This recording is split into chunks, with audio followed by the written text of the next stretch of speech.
Hello, everyone, and welcome back to the HSP Awakening Virtual Summit. My name's Josh, and I will be your host and the speaker in this particular session. So, no interviewee, just you and me having a conversation. And I am really looking forward to sharing with you today about the 3 steps to thriving as a highly sensitive person. And so, to begin with, I should probably start with a little bit about myself. I am a certified master life coach, a psychology major, and a personal development junkie. But also, I wanted to share with you just a moment 3 truths that I love to share with each of my clients as well. And those 3 truths are: one, the truth about you is beautiful. Whoever you are, wherever you are, whatever you've done, that's the first truth that I hope you'll latch onto during our time together. The truth about you is beautiful. Number 2 is that you are worthy and deserving of every good thing you desire in life. I know so often uh, we accept the lives that we think we deserve.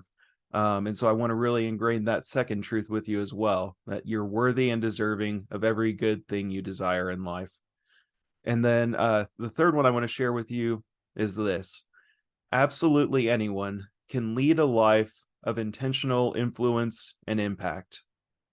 And that means whatever cause you're passionate about, whatever is near and dear to your heart, if you are wanting to speak up and stand up and speak out about that, you have that potential within you. And so I know we're diverting a little bit here at the beginning, but I love sharing those truths with potential clients, and I love sharing those truths with whoever will listen.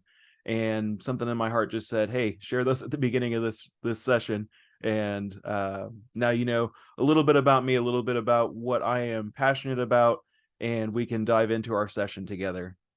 So in each of the interviews that I did, I started with the question of asking people to share their HSP origin story. So when and how they found out they were a highly sensitive person and how that's impacted their life and relationships. So I'd love to start there with you guys as well and share a little bit of my story. So it's really just been the last couple of years that I found out that I was a highly sensitive person and what that meant.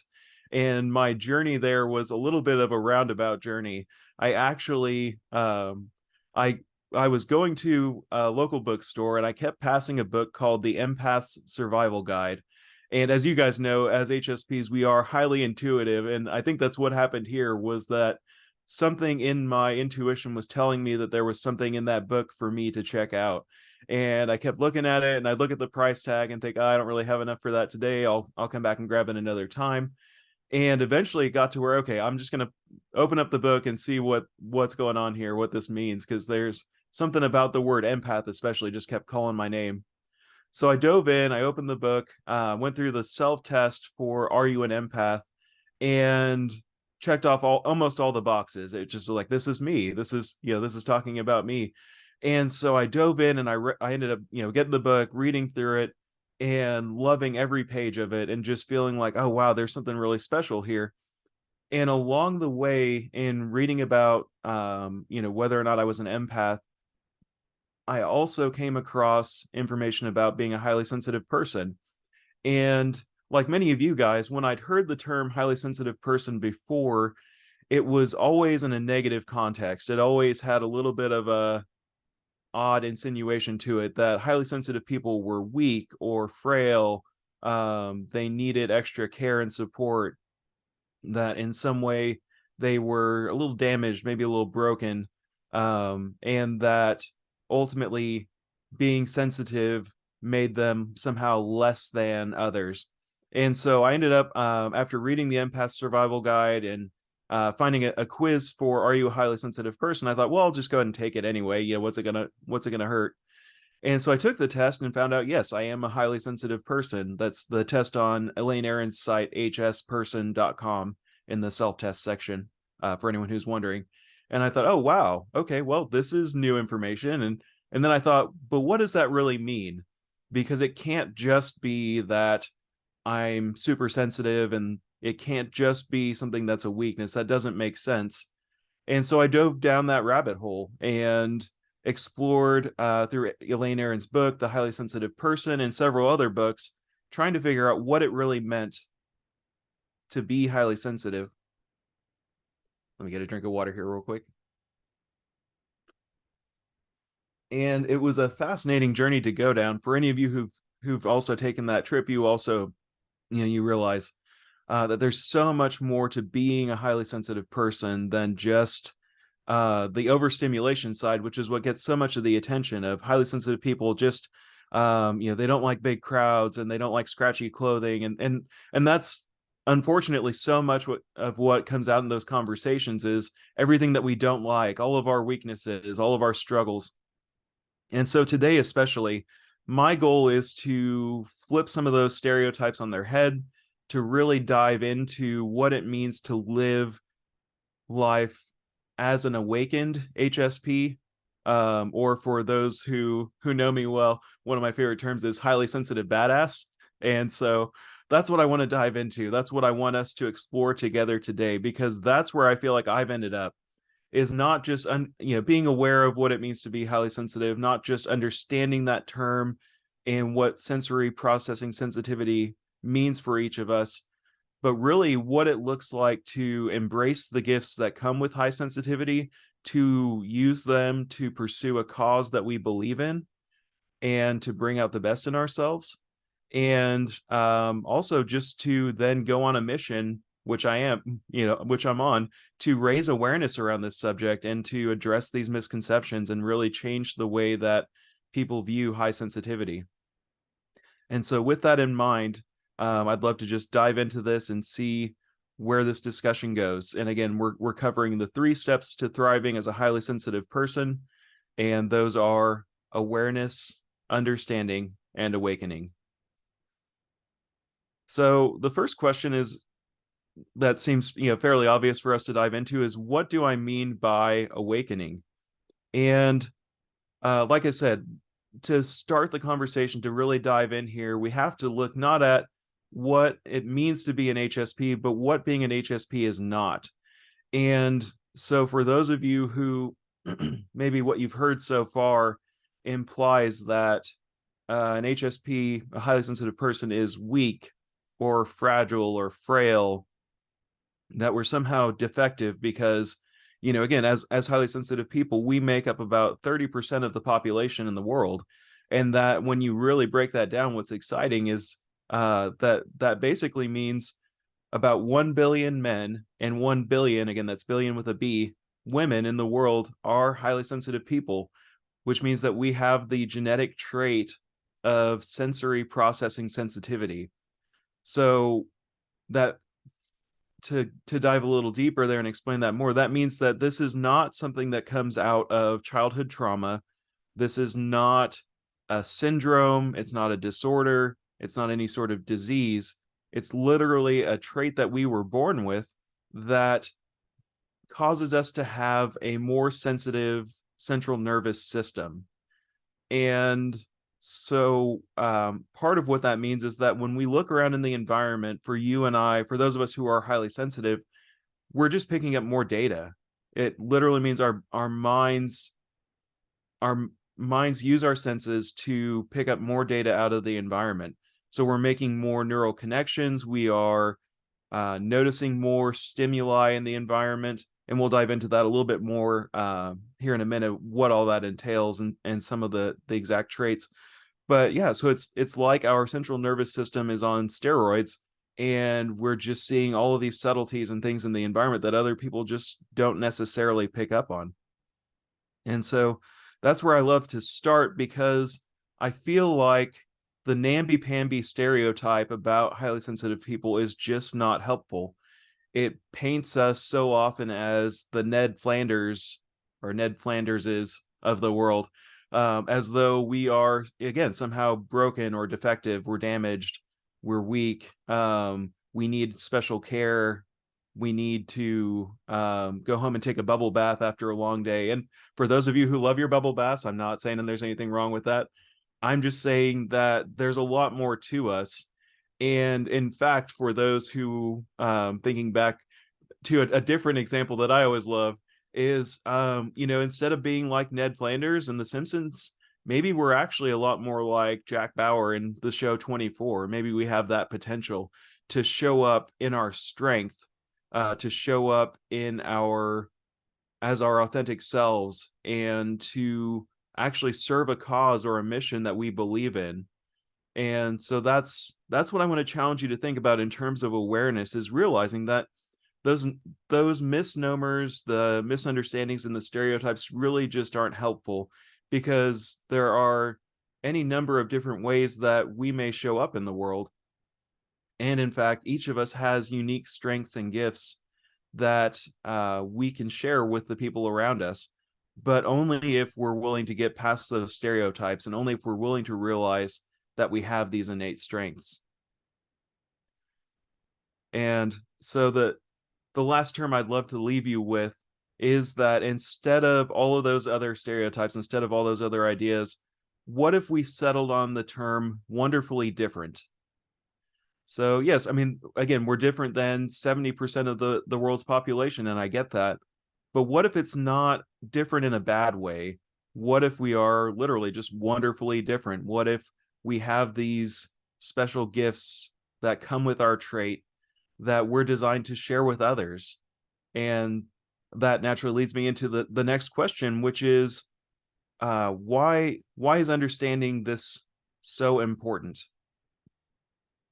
And so again, if 30% of the world's population has this trait, and we look at the numbers behind that, which we have, then really the next step is how can we start to understand this on a deeper level? How can we understand what being highly sensitive entails, so that we can really wrap our minds around that and start to embrace it? And so for that purpose, let's dive in for just a minute. I know many of you are familiar with Dr. Elaine Aron's DOES model, but I'd love to explore that with you and just see where the conversation leads.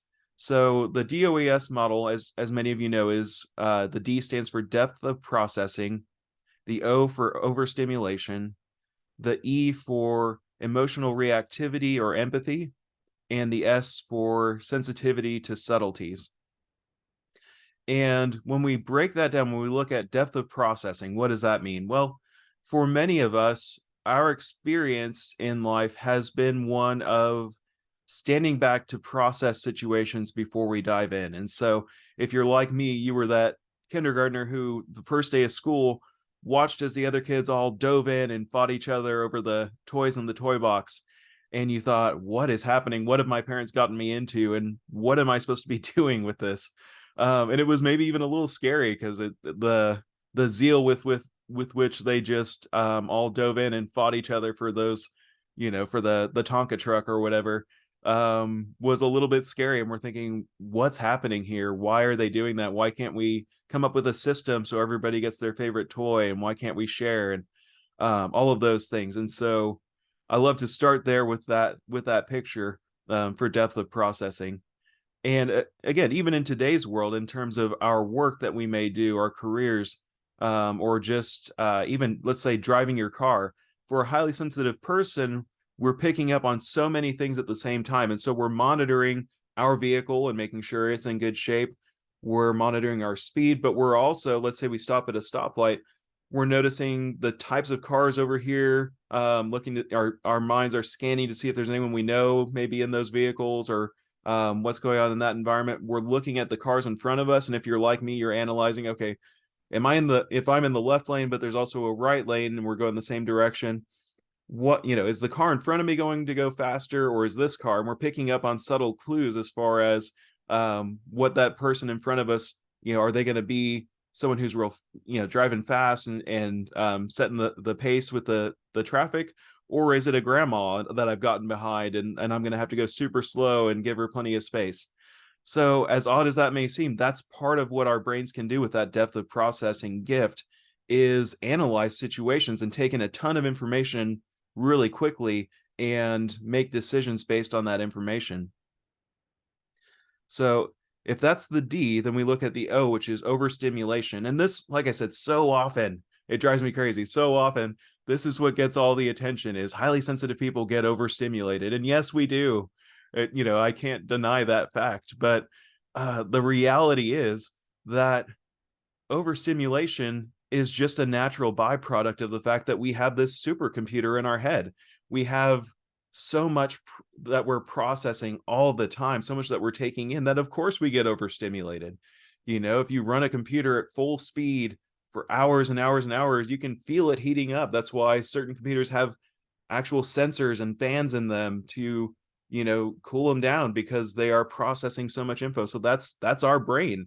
As highly sensitive people, we are those supercomputers, and it's part of the amazing gift that we have. But yes, it is also something that we have to be mindful of. And so again, I just, my goal, part of what I want to do in raising awareness around this subject, is just to change the narrative a little bit. Instead of saying, let's focus all of our time and energy on overstimulation, and telling people, well, you're just going to have to be careful what you do, and you're going to have to keep to yourself, and you're going to have to get that bubble bath at the end of the day, which drives me crazy. It's, yes, be mindful of overstimulation. Yes, realize that your battery will get drained more quickly than other people's in certain scenarios. That's part of life. That's part of how we're wired. But if we learn to be mindful of that, if we learn to practice things like box breathing and other techniques to lower our stress level and cool ourselves down and recharge, and we learn to take walks in nature when we need them, or stay at home for a little bit, or go to a party but have an exit strategy, all of these little things that we can learn and that we can build into our routine, when we do that, then suddenly over the odds of us getting overstimulated go down a lot, and we're actually taking control of our lives. And then at that point, we're free to do what we want to do, because we know, okay, I can go to this party for about half an hour based on everyone that I know will be there.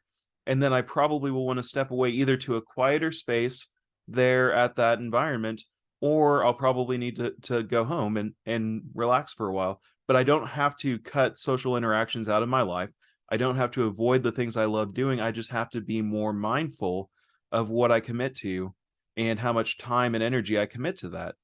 It's just that matter of being aware of how we're wired, being aware of what may potentially drain us. And the reality is, for many of us, it's actually more certain types of people. We could probably go to a party where it's just all of our introverted friends getting together and having a conversation and having dinner, and stay for hours and absolutely love it, because something in that environment would recharge us. But if we're going over to hang out with our extroverted friends, and they're having 20 other people gather in a small house, then that changes the dynamic. That changes the energy flow in that environment. And it means that we probably, if they're all looking to us and drawing on us, then yeah, I mean, our battery's going to go down real quick. So we just have to be aware of that and have that exit strategy. And sometimes it can be as simple as going outside and taking a walk around the yard, just saying, hey, I forgot something in my car, going out for a few minutes to de-stress, and we may be able to come right back in. But that's, again, so that's all that just to say, overstimulation is not this menace or this insidious enemy that we have to be afraid of, as so often I think it's been painted in the past.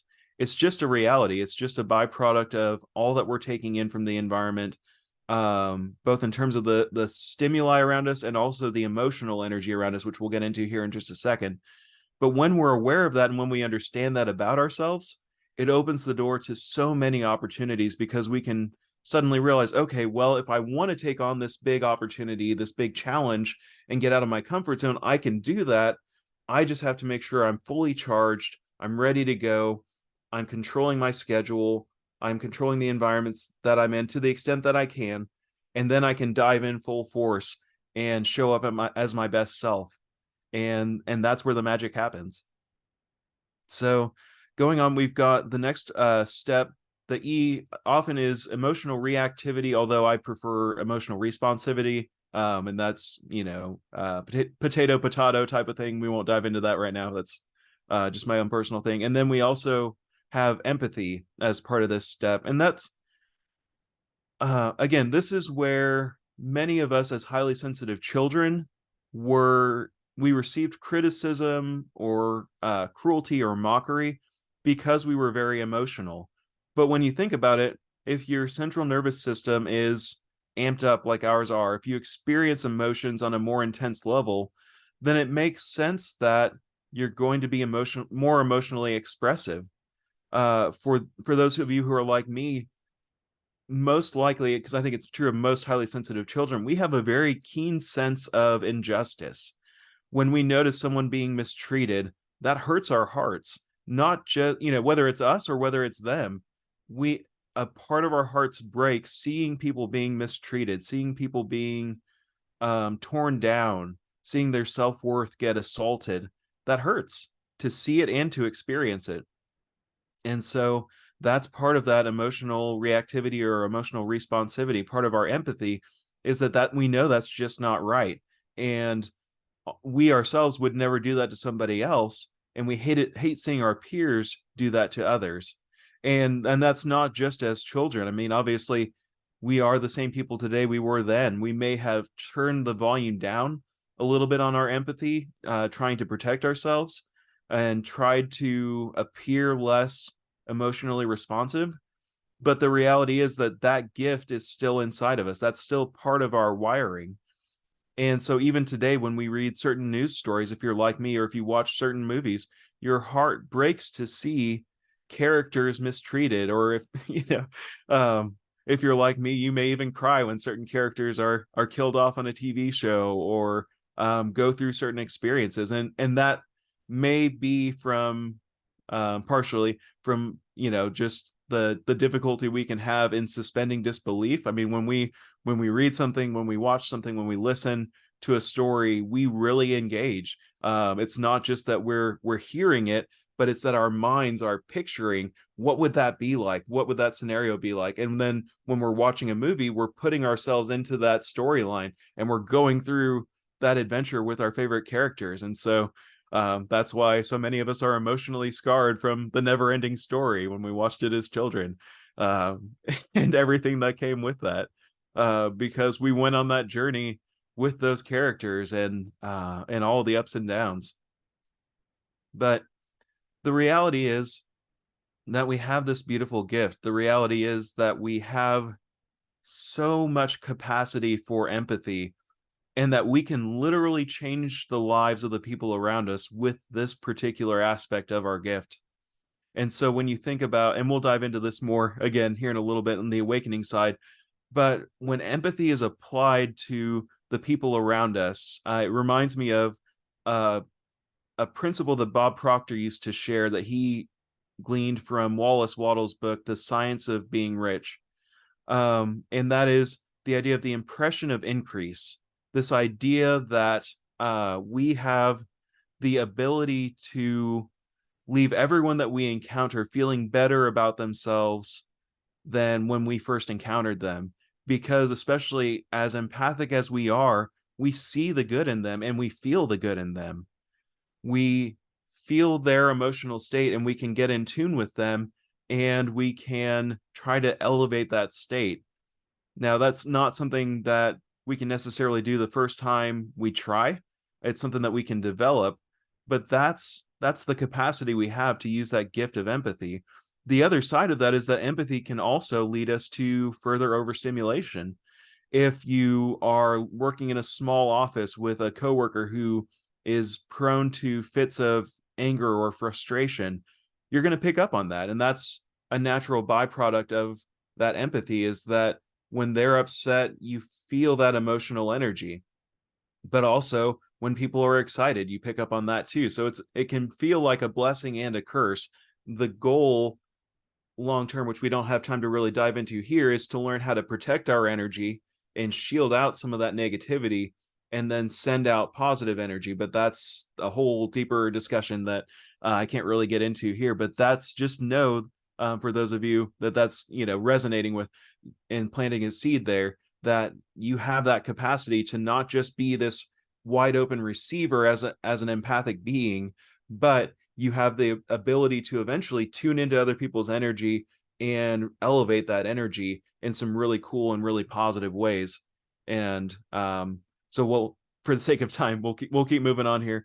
But the last one in that DOES model is being sensitive to subtleties.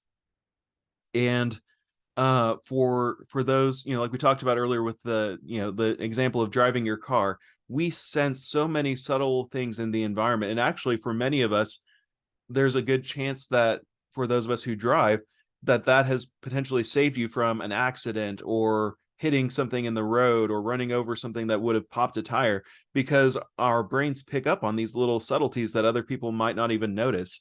It can tell if the temperature changes in the room and maybe there's a window open somewhere and it's cooled down outside, and you'll sense something's changing, something's going on. It could be that you have a chandelier and a couple of the bulbs that are a little bit older are now dimmer than the others, and you naturally just pick up on that. It could be, for those of you who are like me, that you notice spelling errors, or you're reading a book and you see, oh wait, that didn't get edited right. There's an issue there. If you're also like me, then you take a pencil out and you fix it in your book. But we won't dive into all of my quirks. I don't want to chase you away with the ways that my gifts of sensitivity happen to manifest. But it is amazing what we can tune into, and the things that we hear that other people might not, the things that we smell, the things that we can notice just almost intuitively in the environment, and how that enables us to be so much more aware of what's going on around us. And as is so often discussed, the reality is that there are benefits to this on a survival level, and it's probably a good reason why we have this genetic trait and it's carried on from one generation to the next, because there are aspects of that for, when we think about earlier times in history, could have been very beneficial if a few of us in a crowd were able to notice, an odd sound or an odd color in something, or maybe a creature or some sort of animal that was dangerous to us coming to attack. We could warn the others, we could get away. And so again, there is the cost or potential cost of overstimulation, because we are picking up on so many things and our brains are processing so much information. But to restate what I've said before, in my mind, the benefits outweigh the detriments so much because of what we can gain from these gifts, and the way that can help us to help other people, because we're wired in this way, I think is absolutely incredible. So let's see here if I can get back into my notes and figure out where I was going from here.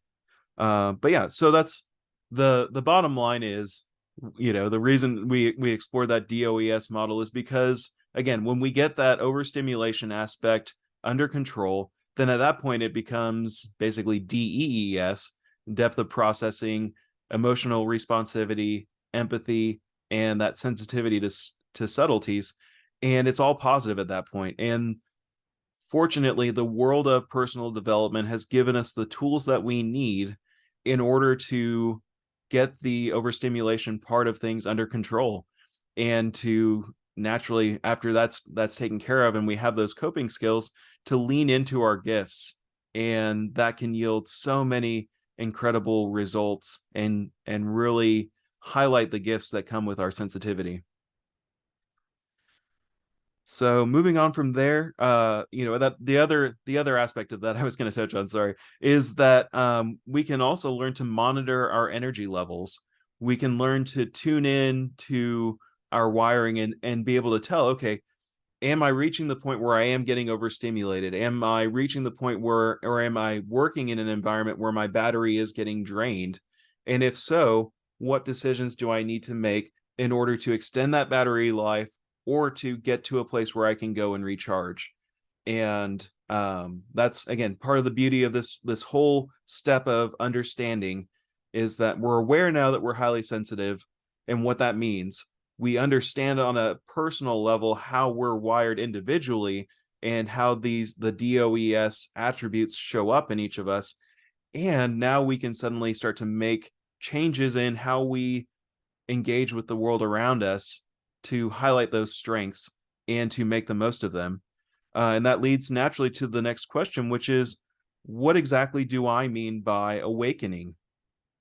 And by that, I mean that we can fully embrace the gifts that come with our high sensitivity, or high sensory intelligence, as many of our speakers at this event refer to it. And when you think about it, there's a beautiful depth to that phrase, to that phraseology that Willow McIntosh has coined, because it's not so much that we have these spider senses. It's not so much that we're super sensors, although basically our brains being connected to our bodies in the way that they are expand our capacity to receive information from our senses.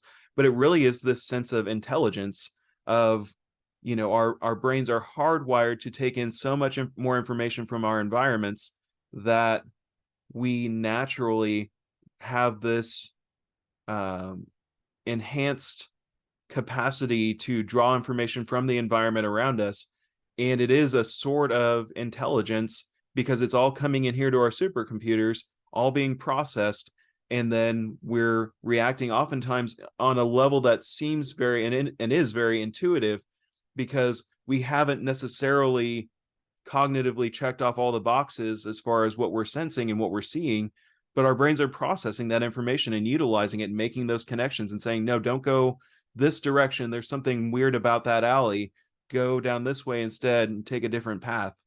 And it is this beautiful gift that when we learn to tune into that intuition can lead us in so many incredible paths, and also can protect us in some really interesting ways. And again, that's another conversation for another day, but something I'd encourage you to do as we're on this point is just work on and learn to tune back into that natural intuition, because there really is there are some beautiful things that can come out of that if we'll take the time to reawaken that gift. So again, at this point, because we're aware, because we understand our trait, we're no longer living as unaware HSPs. We're no longer hindered by the lack of self-understanding that we had before. And that makes us free to pursue our life's callings and our purpose. And if you look at the other speakers here at the summit, that's something that I admire so much about each of them. And really, I mean, the lineup that we've had for the summit this year absolutely blows my mind. They are heroes in my book, with the work that they're doing to raise awareness around this subject, but also just the way that each of them have found their unique calling, and whether that is helping people to personalize their approach to marketing, whether that is raising awareness around this particular subject, whether that's helping highly sensitive parents to raise their highly sensitive children, or any other number of causes that you've heard about. Just, those who do so much research on intuition or understanding the HSP brain. I mean, there's just any number of subjects, but all of them, the beauty is that they've discovered their unique calling and their unique purpose, and they've leaned into that. They've learned to embrace their gifts and harness them and direct them towards a cause that they are passionate about. And that's what I mean by awakening. That's what I mean by this, taking this third step, is that when we realize that we don't have to be controlled by overstimulation, that we don't have to cower back and hide away from the world in retreats and in bubble baths, and that we don't have to be ashamed of our wiring. We don't have to feel bad about being highly sensitive, and instead we can actually be proud of and celebrate the gifts that come with our sensitivity. That literally changes everything for so many of us. And so I encourage you, really think about the speakers whose messages have resonated with you the most throughout this week, because there's a good chance there's something there for you, that there's a seed of what they're sharing or what they're doing that is igniting a spark, or that wants to grow within you into a unique cause or purpose that you have. And if nothing else comes out of this week for you, I hope that that will. I hope that you'll sense the power of your gifts longing to be expressed, that you'll really lean into what does it mean for me to have high sensory intelligence? And what would that look like if I embraced that gift at home, at work, and in the world, and really leaned into my natural wiring and my natural gifting and explored that more? What would I love to do? What would I love to change about the world? And what's been holding me back? And how can I start to overcome that and become the force of nature that I was created to be? Because the reality is, whether we fully like or not the fact that we're highly sensitive, we are. Whether we really enjoy having this trait or not, the reality is that we have it. And so we might as well learn to live in alignment with our authentic selves, embrace everything that comes with that, and harness that potential energy to share with the world, and especially learn to harness that gift of empathy. Because if we can do nothing else, if we suddenly start to learn how to tune into the emotional energy of people around us and to leave them feeling better than when we first encountered them, I mean, how incredible would that be? I just recently listened to a book by Brian Proctor, the son of Bob Proctor, and the book is called My Father Knew the Secret. And one of the stories that Brian shares in there that really hit home with me, that his it was actually a principle that his father taught him, was this idea of walking around looking at everyone we encounter as though they have the letters MMFI written on their foreheads, and that stands for make me feel important. And when you think about the capacity that we have for empathy, we have so much potential to do that with everyone we encounter, to look them in the eyes and tell them what we see about them that is so special, to listen to them intently. And as HSPs, we're wired for that deep, intense listening to not just what they're saying, but what aren't they saying? And emotionally, is all of that in alignment, or can we sense that there's something going on in them that they're not saying out loud? And if you're like me, also, so often people will share with you things that they don't share with anyone else because they can sense that you truly care. They can sense that empathy. They can sense that you will hold space for them and be a safe place for them. And that's a gift. That's not something that everyone has, as you know, from trying to share your heart with someone and they tune you out or they pick up their phone and start typing another text to somebody. That's something that we can do that not everyone can do. We can give people the full force of our gifts as highly sensitive people. We can invest that energy in them, tune into what's going on an intuitive level, and we can guide and encourage and coach them in ways that not everybody can. And if you think about it in a broader scope, think about going into a meeting, whether it's a meeting at a business or a social meeting. How many of you can relate to this idea of you hear the conversation that's happening, but you also hear kind of you pick up on the nonverbal conversation of people who are tense, people who are standoffish, that person who normally speaks up but isn't speaking up today, or that person over in the corner who you can tell really wants to speak up. They're almost shaking with the energy in them, but they're not sure how to raise their voice to speak up. And so if you're like me, you suddenly you learn how to guide the conversation. So like, let's hear from this person, and let's afterward, making a mental note, I need to catch up with so and so because normally they speak up quite a bit, but today they weren't saying anything, and it seems like something's wrong there. That's part of our gift. That's part of our wiring. Not insinuating this must be what they're feeling or this must be what they're thinking. I don't want to go there. I know that's that kind of unsolicited advice is never really wanted. And so we have to be careful with that. But you can ask questions afterward and just say, hey, you were awfully quiet today. Are you okay? And again, that may trigger that response of everything comes out all of a sudden. They just kind of word vomit on you.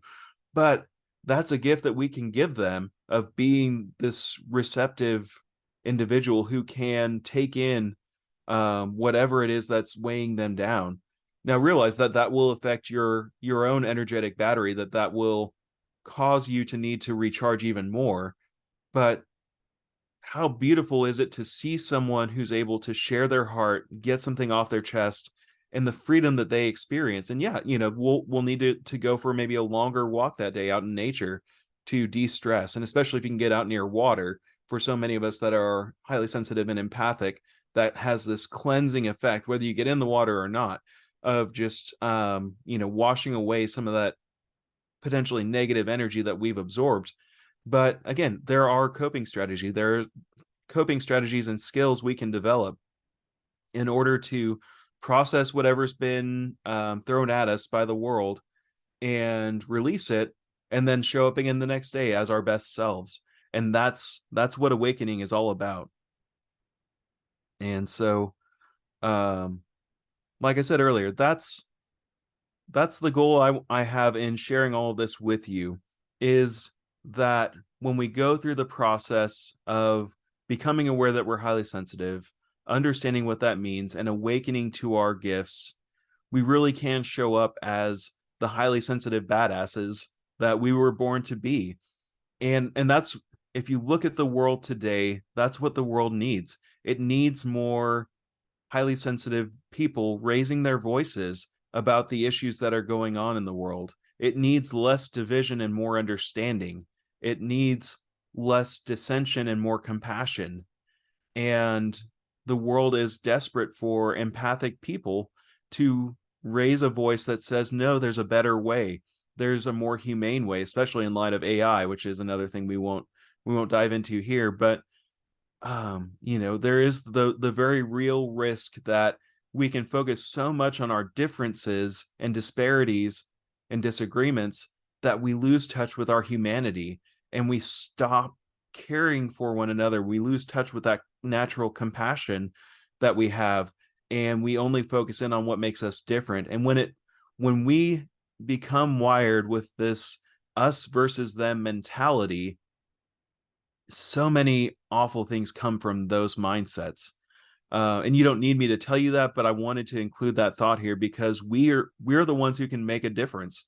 We're the ones who can challenge that and say, hey, it doesn't have to be us versus them. We can find where we agree. We can find where we are similar, and we can focus on that. And we can look for ways to connect rather than all the reasons why we should separate, why we should go our separate ways, why we should form separate camps and be divisive and hate each other, because the world doesn't need more of that. And the reality is that whatever cause is close to your heart, whatever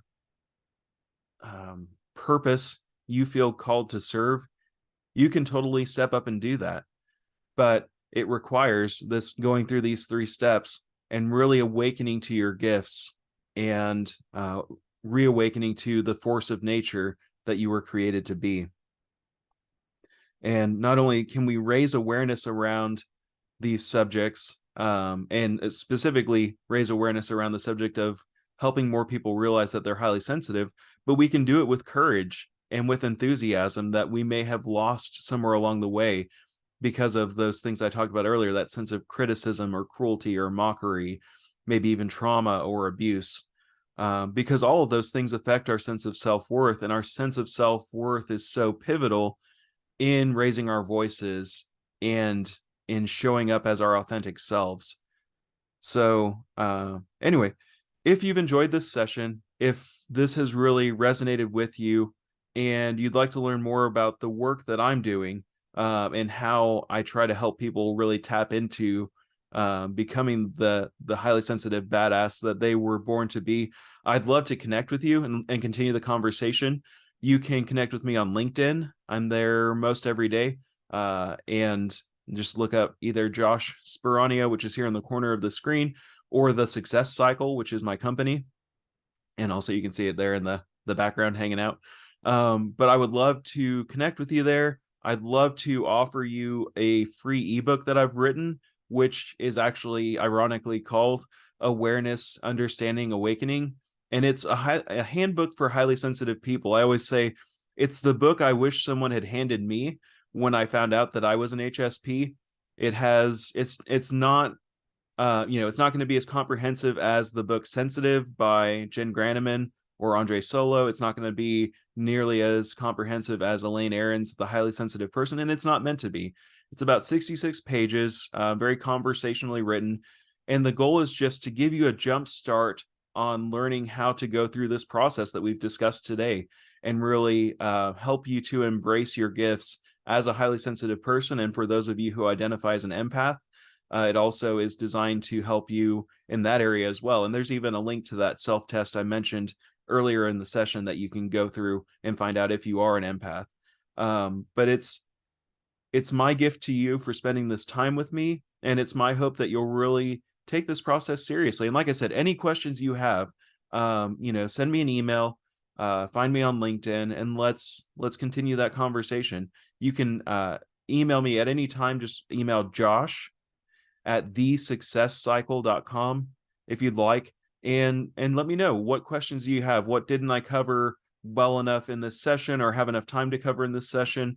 What did I say that maybe piqued your curiosity, or made you think, hey, I know you mentioned this resource really quickly in passing. What was that book? What was that site?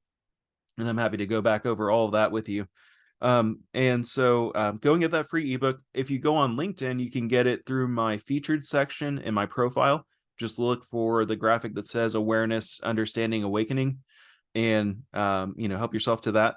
And for those of you, if you resonated with the 3 truths that I shared at the beginning of this session, and you'd like to learn more about the coaching that I do, I'd love to invite you to a conversation to talk about what I call the personal evolution process.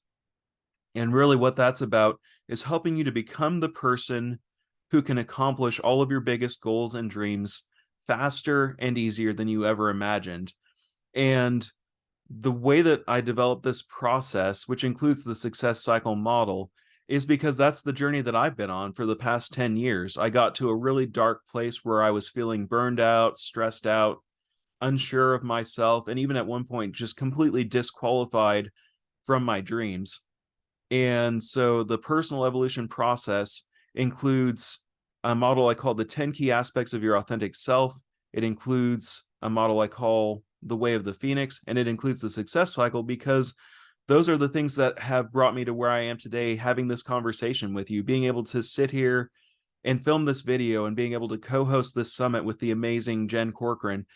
It's the journey that I've been on to show up as the highly sensitive badass that I was born to become, and the force of nature that I was born to be.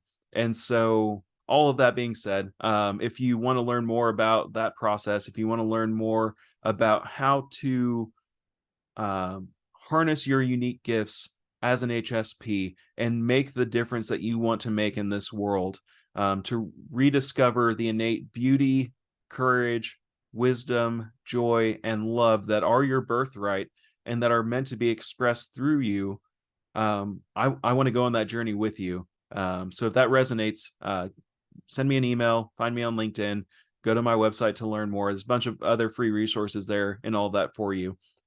But for now, I just want to close this session by saying thank you. Thank you for tuning into the summit as a whole.